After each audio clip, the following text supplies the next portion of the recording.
श्रावण महिना इलो म्हणजे कोकणातली अळंबी योग चालू झाली।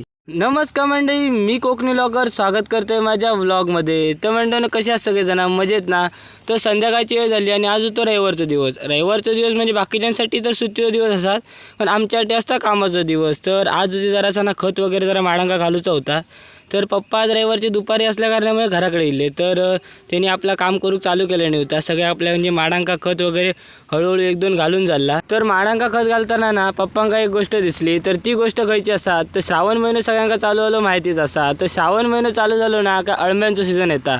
तर आताच्या दिवसात ना ही अळंबी ना जमिनीत वर येत असतात। तर हीच ना आमच्या वाड्याच्या पाठीमागे ना थंय थोडीशी काहीतरी इलेली। तर म्हटलं पप्पांनी हाक मारल्याने माका म्हटल्याने पप्पांका तर माहिती आपण ब्लॉग वगैरे करतो, तर अळंब्यांचा ब्लॉग म्हणजे आज करूया। तर त्याच्यासाठी पप्पाने हाक मारल्याने थोडीच होती 15-20, पण आपल्यासाठी ब्लॉगसाठी खूप झाली। तर आताशी ना अळंब्यांचं सीझन इलेलो असं। तर पप्पाने ना आधीच काढल्यामुळे ना आपल्या जमिनीतनं कसे यावं तर समजणार नाही, कारण की माका हाक मारून त्यांनी बोलवलं आणि तर अळंबी आधीच त्यांनी काढून ठेवली होती। तर ही अळंबी असत ना हे आताशे फक्त कळे असतात आणि ते दुसऱ्या दिवशी फुलतले। तर ही अळंबीची भाजी असताना ती कळे असतानाच खायची असतात, फुलल्यानंतर ती खाता येत नाही। तर ही असत ना ती मांसाहारामध्ये मोडली जातात। तर त्याच्यामुळे आपलं तर असं आता श्रावण, त्याच्यामुळे आपण तर काय खाऊ शकत नाही। तर त्याच्यामुळे अळंब्याचा आपल्याला आनंद घेता येत नाही। कोकणात असत ना तर मोजकेच भाजी असे असतात ना ते सीझनवर धरतात आणि त्याच्यातली ही भाजी, आणि ही सगळ्यात महागडी भाजी म्हटलं तरी हरकत नाही। तर असे काही मोजकेच भाजी त्याच्यातली अळंबी ही सगळ्यात महागडी असतात, आताशी बाजारात चर्चा असतात।